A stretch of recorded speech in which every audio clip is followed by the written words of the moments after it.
श्री शिवाय नमस्तुभ्यं मित्रों, जय महाकाल, हर हर महादेव। तो कैसे हैं मित्रों आप सभी लोग।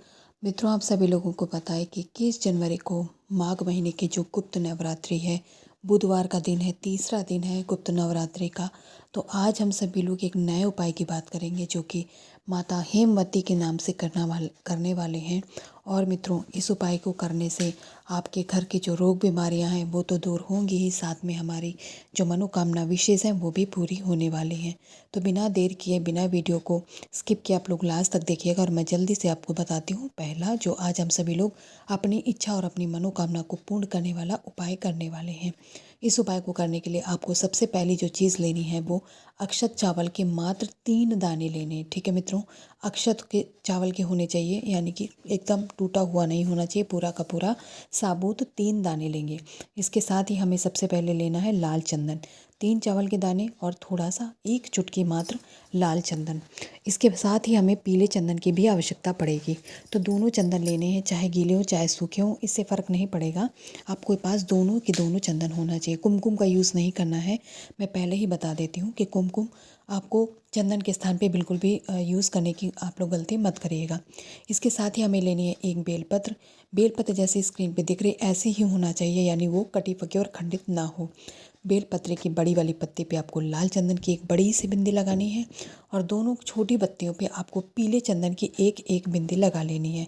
इसके बाद इन तीनों ही पत्तियों पर जिस स्थान पे आपने चंदन लगाया है, इन्हीं तीनों स्थानों पर एक एक जो अक्षय चावल के 3 दाने हैं, उन तीनों दानों को तीनों पत्तियों पर आपको चिपकाना है। और जब आप चिपकाएंगे तो माता हेमवती का नाम लेकर के चिपकाएंगे, अपनी मनोकामना को कहते हुए चिपकाएंगे। इस तरीके से आपकी ये बेलपत्री आज समर्पित करने के लिए तैयार हो जाएगी।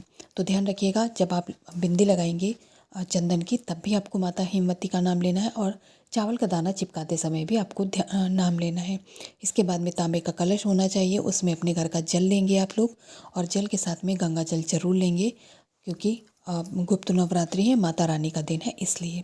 अब इस कलश को और उस बेलपत्री को लेकर के अपने इष्ट, अपने आराध्य महादेव जी के शिवलिंग के पास जाएंगे। आपके घर के पास में अगर माता रानी का कोई मंदिर पड़ता हो तो वहाँ जा कर के उपाय कर सकते हैं। अगर समय नहीं है तो आप अपने घर पे भी उपाय कर सकते हैं।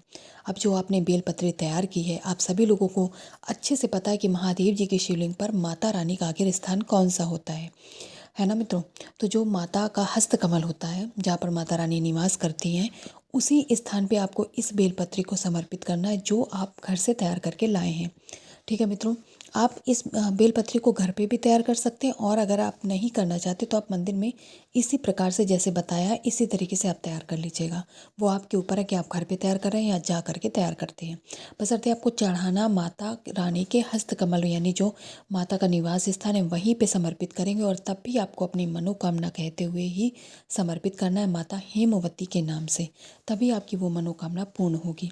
जब आप बेलपत्री समर्पित कर देंगे, अब आपके पास में जल बचा हुआ है, तो जल को भी आपको इसी बेलपत्री के ऊपर जिस स्थान पे बेलपत्री समर्पित की है उसी स्थान पे आपको जल चढ़ाना है। और जल आप चढ़ाएंगे श्री शिवाय नमस्तुभ्यम मंत्र का जाप करते। मित्रों, यहाँ से जल बहता हुआ जलाधारी से नीचे गिरेगा। थोड़ा सा जल आपको रोक करके अपने उस पात्र में ले आइएगा। आपके अपने घर के समस्त आप कमरों में छिड़काव कर दीजिएगा। माता रानी के आशीर्वाद से आपके घर में कभी भी दरिद्रता नहीं निवास करेगी, है ना। बिल्कुल नया उपाय, तो इसे करना नहीं भूलेंगे। अब हम बात करते हैं आज के अपने करने वाले दूसरे उपाय की। तो जो दूसरा उपाय हम करते हैं, मान लीजिए आपको लगता है कि आपके यहाँ टोना टोटका या बुरी नज़र किसी की लग गई है, जिससे आपके कार्य नहीं बन रहे हैं, कार्य में बाधाएं आ रही हैं, तो आपको 2 फूल वाली लौंग ले लेनी चाहिए बिना देर किए, जैसे स्क्रीन पे दिख रही है वैसे ही। और आप लोगों को बता दूं, नवरात्रि पे जो हमारी माताएं होती हैं, आप सभी लोग बहुत अच्छे से परिचित है कि नीम के पेड़ के में वो लोग निवास करती हैं। तो देखिए, ये छोटा सा पौधा जो कि गमले में लगा हुआ है, बहुत सारे लोग क्या करते हैं, जो लोग उपाय करते हैं या वो उन्हें पता होता है कि ये पूजनीय वृक्ष है, तो वो लोग अपनी सुविधा के लिए अपने गमले में लगा लेते हैं। घर के पास पेड़ नहीं होता तो परेशानी होती है। यदि आपके घर के पास भी पेड़ नहीं है और आपने भी ऐसे गमले में पौधा लगा रखा है, तो आप निश्चित तौर पर इस उपाय को अपने घर पर कर सकते हैं। आपको अपने दाहिने हाथ में दोनों के दोनों लौंग रख करके और इस नीम के पौधे की कम से कम 21 बार आपको परिक्रमा करनी है और परिक्रमा करते समय आपको निवेदन करना कि आपके घर में जो भी बुरी नज़र हो, काली नज़र जो भी हो, जो आपके घर में परेशानी हो रही है, माता रानी हमें दूर करें हमारे घर से, इस परेशानी के कारण हमारा कार्य नहीं बन रहा है। इस तरीके से निवेदन करिएगा और लास्ट में जब परिक्रमा कर चुके होंगे तब इसी लौंग का आपको माता रानी को भोग लगा देना है। और भोग लगाते समय भी उनसे निवेदन ज़रूर करिएगा कि माता रानी आपको अपना आशीर्वाद प्रदान करें। ठीक है मित्रों, तो 2 उपाय आप लोगों ने समझ लिया। अब हम बात करेंगे आज के अपने करने वाले अंतिम उपाय की। मित्रों, जो अंतिम उपाय हम सभी लोग करने वाले हैं, तो जो हमारे घर में कोई ना कोई रोगी व्यक्ति ज़रूर होता है। आजकल तो ऐसा ट्रेंड जैसा चल गया है कि जो बीमारियां होती हैं वो समाप्त होने का नाम ही नहीं ले रही हैं। आपके घर में भी यदि ऐसा कोई व्यक्ति है, यदि आप स्वयं भी हैं, तो आप अपने लिए भी इस उपाय को कर सकते हैं। मात्र एक आपको काली मिर्च लेनी, बहुत ज़्यादा नहीं लेनी है। इसके साथ ही हमें एक बेलपत्री भी लेनी है। इसके बाद तांबे का कलश, जल और गंगा जल का होना अनिवार्य है। काली मिर्च और बेलपत्री में से कोई भी चीज़ आपको कलश में नहीं डालनी है। तीनों चीज़ें लेकर के हम देवादिदेव महादेव भगवान शंकर की शिवलिंग के पास पहुंच जाएंगे। अपना दाहिना हाथ आगे करके सबसे पहले बेलपत्री और फिर उस बेलपत्री के ऊपर आपको वो एक काली मिर्च रख करके महादेव जी की शिवलिंग के ऊपर से 5 बार आपको घुमाना है इस तरीके से।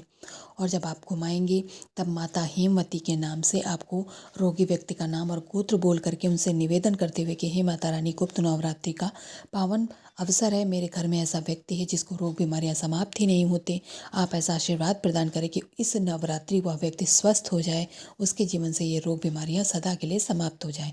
इसके बाद में इस बेलपत्री को यहीं पर आप समर्पित कर दीजिएगा और लास्ट में एक लोटा जल कुंदकेश्वर महादेव जी के नाम से महादेव जी की शिवलिंग पर समर्पित कर दीजिएगा। मित्रों, जब जल बहता बहता यहाँ जलाधारी से नीचे गिरेगा, थोड़ा सा जल आपको लेकर के जाना है और उस व्यक्ति को इस जल का आचमन करा देना है। इससे क्या होगा मित्रों, इससे उस व्यक्ति के शरीर में जो भी दर्द है, बीमारियां हैं, रोग हैं, सब परेशानियां समाप्त हो जाएंगी। तो मित्रों, मैंने उपाय समझाया। अगर आपको वीडियो अच्छी लगी हुई तो वीडियो को लाइक, चैनल को सब्सक्राइब और कमेंट सेक्शन में आज आप लोगों को जय माता दी ज़रूर लिख के जाइएगा। श्री शिवाय नमस्तुभ्यम।